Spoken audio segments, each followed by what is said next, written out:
అలాంటిది నువ్వు పెట్టే మానసిక వేద అనేది రేపు జస్ట్ నీయనే చంపుతున్నావు.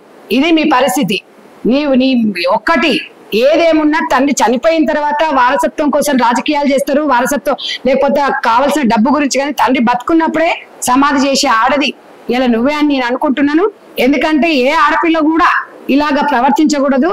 నీ తండ్రి ఏ ఆడపిల్లకి చేయని విలువను నీకు ఇచ్చిండు, ఏ ఆడపిల్లను పెంచే రీతిలో నేను పెంచిండు.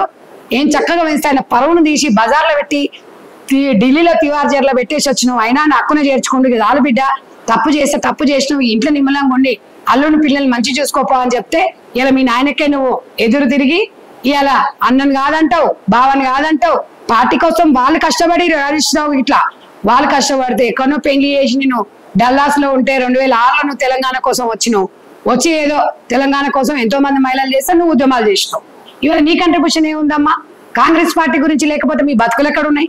కాంగ్రెస్ పార్టీ లేకపోతే మీ నాయన అసెంబ్లీలో చెప్పిండు కాంగ్రెస్ పార్టీ ఇచ్చింది సోనియమ్మ తెలంగాణ అన్నారు. ఇలా కాంగ్రెస్ పార్టీ మునిగిపోయే నావైతే నువ్వు ఎక్కడున్నావు నేను ఇలా క్వశ్చన్ చేస్తున్నా.